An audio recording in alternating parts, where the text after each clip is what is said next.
মালয়েশিয়ার পাহাং রাজ্যের কুয়ান্তান মহাসড়কে মর্মান্তিক সড়ক দুর্ঘটনায় ৩ বাংলাদেশি নিহত এবং আরও ২ জন আহত হয়েছে। শুক্রবার ১ আগস্ট স্থানীয় সময় সন্ধ্যা ৭:৩০টার দিকে কুয়ান্তান থেকে কুয়ালালামপুরগামী একটি টয়োটা আভাঞ্জা গাড়ি নিয়ন্ত্রণ হারিয়ে রাস্তার পাশে ছিটকে পড়ে এই দুর্ঘটনা ঘটে। আহতরা হলেন মোহাম্মদ হাবিব বিশ্বাস এবং মনিরাম চন্দ্র বাস। তাদের কুয়ান্তানের তেংকু আম্পুয়ান আফজান হাসপাতালে চিকিৎসা দেওয়া হচ্ছে। কুয়ান্তানের ভারপ্রাপ্ত জেলা পুলিশ প্রধান জানান, গাড়ির চালক সাবের হাসানের বৈধ ড্রাইভিং লাইসেন্স ছিল না এবং গাড়ির রোড ট্যাক্সের মেয়াদ গত মে মাসে শেষ হয়ে যায়। পুলিশ ১৯৮৭ সালে সড়ক পরিবহন আইনের ৪৪-এর ১ ধারায় মামলার তদন্ত শুরু করছে। পাশাপাশি গাড়ির যান্ত্রিক অবস্থা যাচাই ও হতাহতের নিয়োগকর্তাদের শনাক্ত করার চেষ্টা চালানো হচ্ছে। দুর্ঘটনাটি মালয়েশিয়ায় প্রবাসী বাংলাদেশিদের মাঝে শোকের ছায়া নেমে এসেছে।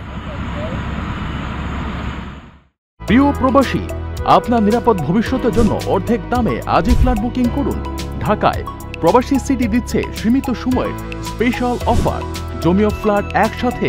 যোগাযোগ করুন স্ক্রিনে দেওয়া নম্বরে।